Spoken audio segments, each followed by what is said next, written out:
برہنہ ہو جانا، بے لباس ہو جانا، یہ انسان کی عزت کے خلاف۔ اس لیے جو پہلا وار تھا شیطان کا وہ اسی معاملے پر تھا۔ اللہ نے آدم اور حوا علیہم السلام کو جنت میں لباس پہنایا، دونوں کو جنتی جوڑے پہنائے، اور ایک درخت سے منع فرمایا کہ اس کا پھل نہیں کھانا۔ یہ نہیں تھا کہ آپ وہ پھل کھائیں گے تو بیمار ہو جائیں گے، وہ مضر صحت ہے۔ یہ بھی نہیں تھا کہ آپ وہ پھل کھائیں گے تو اس سے آپ کی طبیعت خراب ہو جائے گی، یہ نہیں تھا، بلکہ تاثیر یہ تھی کہ اگر آپ وہ پھل کھائیں گے تو آپ کا لباس اتر جائے گا، آپ برہنہ ہو جائیں گے، یہ اس پھل کی تاثیر تھی۔ تو اللہ نے آدم اور حوا کو منع فرمایا کہ سارے جنت کے پھل کھاؤ پر یہ پھل نہیں کھانا، کیونکہ اس پھل کی تاثیر یہ ہے کہ جو اس کو کھائے گا وہ بے لباس ہو جائے گا، اور بے لباس ہو جانا انسان کی عزت کے خلاف، اس کی شرافت کے خلاف، اس کی کرامت کے خلاف۔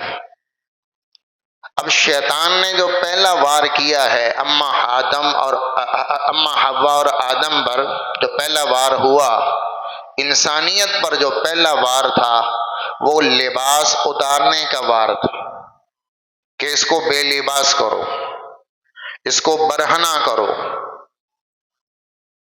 آدم اور اما حوا، مرد اور عورت دونوں پر حملہ ہے بے لباس ہونے کا۔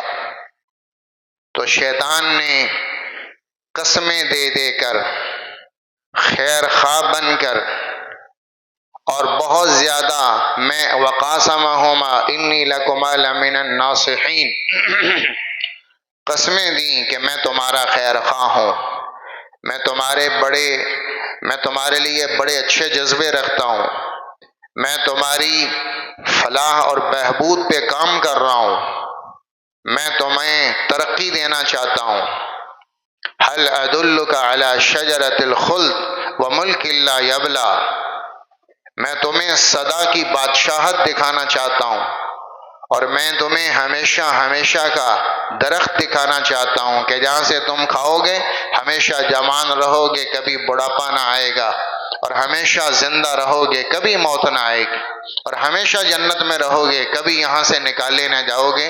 اور دکھا رہا ہے وہ درخت جسے اللہ نے منع کیا، اور چھوٹے فضائل سنا رہا ہے اس پر، اور اصل اندر میں چھری پھیرنی ہے، اور اما حوا اور آدم کو جنت سے نکلوانا بھی ہے اور ان کو بے لباس کرنا بھی ہے، لیکن دھوکہ دوسرے الفاظ سے دیا جا رہا ہے کہ میں تمہیں ایسا درخت بتاتا ہوں جس کو تم کھاؤ گے سدا جنت میں رہو گے، سدا کی بادشاہت ملے گی، سدا مزے کرو گے، ہمیشہ مالدار رہو گے، کبھی فقر نہ آئے گا۔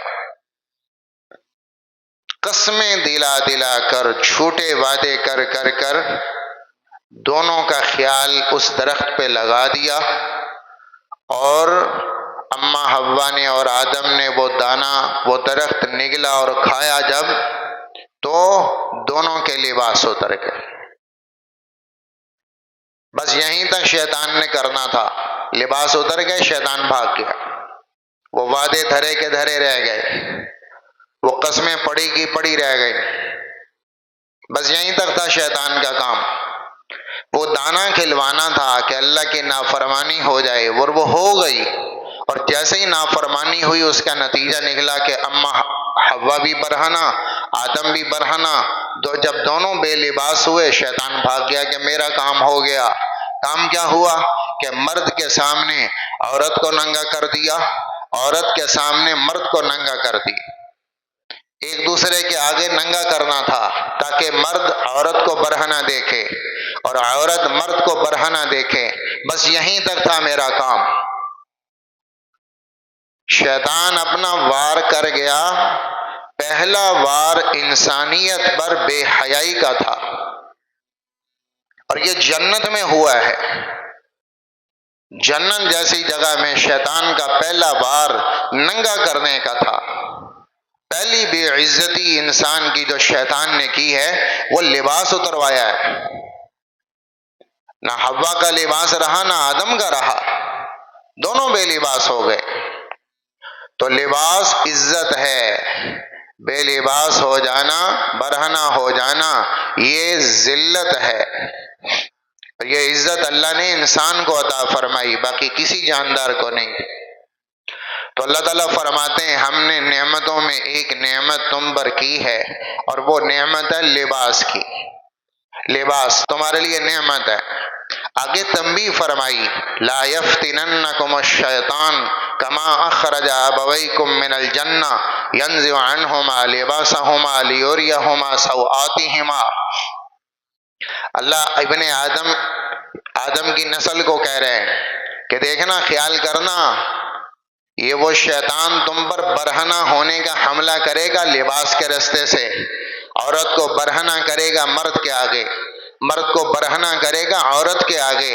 یہ تمہارے ساتھ وہی کام کرے گا جو تمہارے باپ آدم اور تمہاری ماں حوا کے ساتھ کیا تھا۔ دھیان کرنا، یہ تمہارے ساتھ وہی کچھ کرے گا، تم پر وار کرے گا لباس اتارنے کا۔ لا یفتننکم الشیطان کما اخرج ابویکم من الجنہ، کہیں ایسا نہ ہو جیسے اس نے آدم اور حوا کو جنت سے بے لباس کر کے نکلوایا، کہیں یہ تم کو بھی اللہ کی جنت سے نکلوا نہ دے بے لباس کر کے۔ لباس کے ذریعے سے حملہ کرے گا تم پر۔ لہذا لباس زینت بھی ہے، اور لباس نعمت بھی ہے، اور لباس اہم بھی بہت ہے۔